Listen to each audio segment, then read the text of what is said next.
தந்தை மகன் தூய ஆவியுடைய அருளும் ஆசீரும் முழுவர்களோடும் நிறைவாக இருப்பதாக.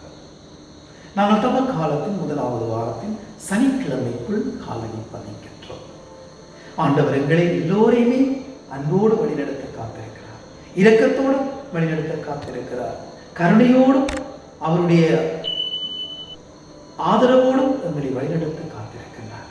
இன்றைய நாளிலே ஆண்டவராகிய கிறிஸ்து எங்களுக்கு சொல்லுகின்ற வார்த்தைகள், நான் உங்களுக்கு சொல்லுகின்றேன், உங்கள் பகைவரிடமும் அன்பு கூறுங்கள், உங்களை துன்புறுத்துவோருக்காக அவர்களிடம் வேண்டுங்கள், இப்படி செய்வதால் நீங்கள் உங்கள் விண்ணக தந்தையின் மக்கள் ஆவீர்கள். நாங்கள் விண்ணக தந்தையுடைய மக்களாக உருமாற்றம் பெற வேண்டுமாக இருந்தால் ஆண்டவர் கூறுவது, உங்கள் பகைவரிடம் அன்பு கூறுங்கள், உங்களை துன்புறுத்துவோருக்காக இறைவனிடம் வேண்டுங்கள். நாங்கள் என்ன செய்கின்றோம்?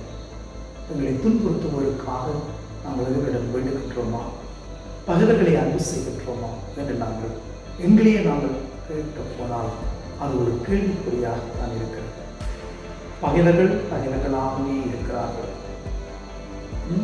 துன்புறுத்துவோராகவே இருக்கிறார்கள். நாங்கள் அவர்களை மன்னிப்பதும் இல்லை, அவர்களுக்காக இறைவேண்டல் செய்வதும் இல்லை. ஆனால் இந்த தவக்காலத்திலே ஆண்டவர் எங்களை கேட்கின்றார், துன்புறுத்துவோருக்காக வந்தார், பகைவரை அன்பு செய்யுங்கள்.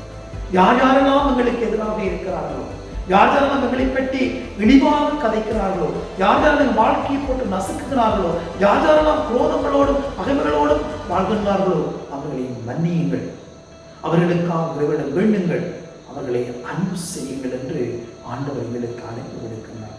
ஆகவேதான் எங்களுக்கு பல விரோதிகள் இருக்கலாம், பலர் பேர் மீது மனத்தாக்கங்கள் இருக்கலாம், பலர் மீது கோபங்கள் இருக்கலாம், பலர் எங்களை பற்றி தேவையில்லாமல் கதைக்கிறார்கள், அவர்கள் வெறுப்புகள் இருக்கலாம், பொறாமைகள் இருக்கலாம், வஞ்சகங்கள் இருக்கலாம், கிளேசங்கள் இருக்கலாம், சினங்கள் இருக்கலாம், சித்தங்கள் இருக்கலாம்.